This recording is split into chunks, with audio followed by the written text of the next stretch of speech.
ಬೆಂಗಳೂರಿನಲ್ಲಿ ನಡೆಯುತ್ತಿರುವ ನಾಯ್ದಬಿಲ ನಾಟಕ ಪ್ರಾಕ್ಟೀಸ್ ವೇಳೆ ಸಹ ಕಲಾವಿದರ ಮೇಲೆ ತುಳುನಾಡ ಮಾಣಿಕ್ಯ ಅರವಿಂದ್ ಬೋಳಾರ್ ಅವರು ಗರಂ ಮಾತ ಘಟನೆ ನಡೆದಿದೆ. ಯಾಕೆ ಗರಂ ಮಾತು ನೋಡ್ಕೊಂಡು ಬರೋಣ.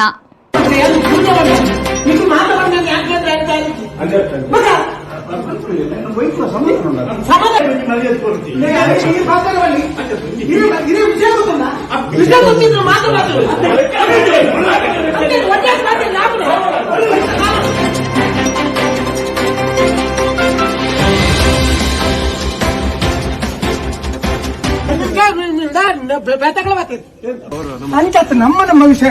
ಎಂಕಲ್ಲ ಮನಸ್ಸು ಎಂಕಿನ ಐನ್ ಕೈಂದಿರ ಕೈ ಬೇಟ್ರೆ ಕೂಡ ಹೌದು ಅಂಚತ್ತು ಅಷ್ಟೇ ಇವನ್ ಹಾಕೊಂಡು ಅರ್ಥ ಬಂತಲ್ಲಿ ಕೆಲಂಗಿ 18 ತಾರೀಕು ಫಿಲ್ಮ್ ರಿಲೀಸ್ ಆಗಿ ಅವತ್ತಾರ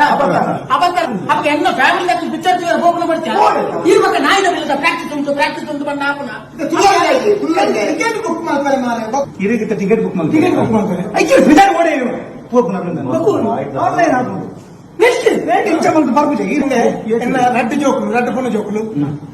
ಒಂಜು ಬಡಲಿ ಒಂಜು ಮಾಮಿ ಮಲ್ಲ ಯೂನಿವರ್ಸಿಟಿ ಅವು ಕೂಡ ಬಚ್ಚೆ ಒಟ್ಟಿಗೆ ಎಂಗ್ಲೆಲ್ಲ ಆ ಮಾಮಿ ಬತ್ತ ಮೂಲೆ ಅವತಾರ ಅಂದಿ ಆಗ್ಲ ಮಾಮಿಲ ಬತ್ತ ಮೂಲೆ ಕುಲ್ತಾರೆ ಅರೇಂಜ್ ರಡ್ಡದೆ ಬೇರೆ ಅಪರೂಪ ಬರ್ತದೆ ಬದಲ ಸನ್ನೆ ಮನ್ಕೊಂಡು ಬಕ್ಕಲಿದೆ ಬತ್ತಾರ